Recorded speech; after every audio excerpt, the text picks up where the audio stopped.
Hey, John Frainer here. You probably came across this video after going to Google and typing in tools every mechanic should have. And it tells me that you're either looking at becoming a mechanic or you're new to your career as a mechanic, or maybe you're a weekend warrior and just wondering what tools you're going to need for your project car that you're looking to start. Either way, it's not exactly a simple question because I'll tell you up front, it never stops. You will always be buying tools. When I got into this industry, I was so overwhelmed at all the tools that I was realizing I was going to need and having to buy, and it just never ends. But what I can tell you is what you need for a starting point. Basically how I'm going to do that is I'm going to go over what I use on a daily basis. See, I've got a huge toolbox at the shop where that contains all the stuff like specialized tools or tools I don't use all the time. And then I've got a little cart that follows me around all day, and that's what's full of everything that I use all day, every day. So I'm just going to pretty much go over the contents of that cart, and you're going to walk away with a good baseline of what you're going to need to get started.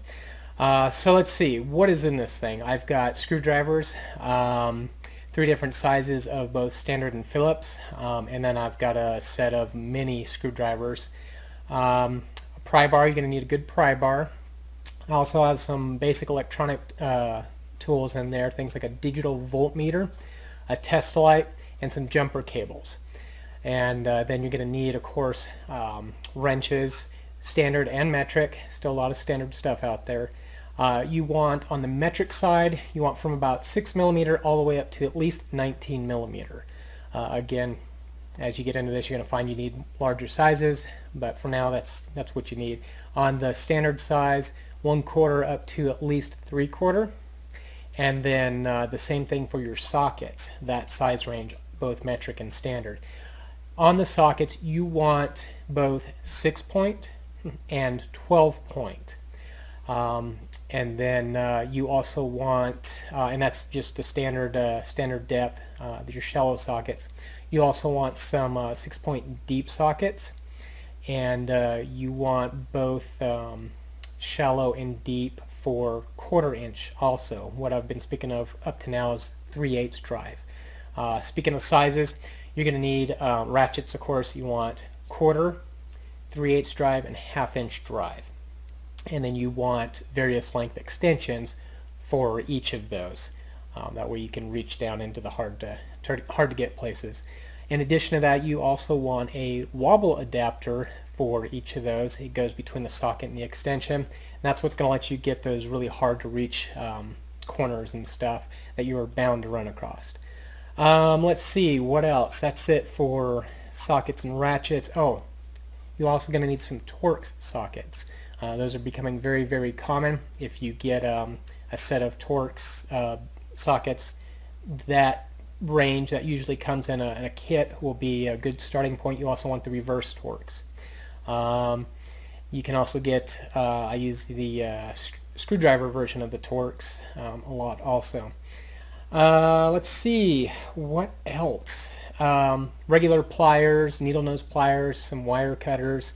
I even have an adjustable, just regular crescent wrench in there. Let's see, what else? This would be so much easier at the shop. Oh, air tools. You're going to need at least a 3/8 inch air ratchet and a 1/2 inch impact gun. With that impact gun, you also want some sockets for that, again, metric and standard. As far as what to get, I had, on the metric side, I had deep sockets, and that's pretty much what I've been using ever since. And I had shallow sockets on standard, and that's what I've always used. Probably wouldn't hurt to have both though, but whatever, pick one, start with it. Deep sockets will get you, for the most part, more versatility. And then hammers, you're going to need 3 different types of hammers. You need a large dead blow hammer. You want a medium ball peen hammer and a medium brass hammer. Now they all serve a different function. I won't go into that today, but just know that you are going to need those 3 different types of hammers because they do perform 3 different functions. That is pretty much what is in that cart that I push around the shop all day. That will get you a good starting point, and again, as you get more into this, you're going to come across the tools that you realize you're going to need. when you start borrowing the same tool from another technician or a friend or whatever on a regular basis. My rule of thumb has always been if I borrow it 3 times, it goes on the list of things to get. And that's what you're going to find. You just, through your experience, what in addition to that you're going to need. So I hope you found this info useful, and also if you'd like some help with being able to afford to buy more tools, I can help you out with that as well. And it's just a simple matter of doing what you're already doing with your monthly shopping, online shopping. So anyways, if you click the link below this video, I can get you some more information on how to go about that. Make it a great day. Talk to you soon.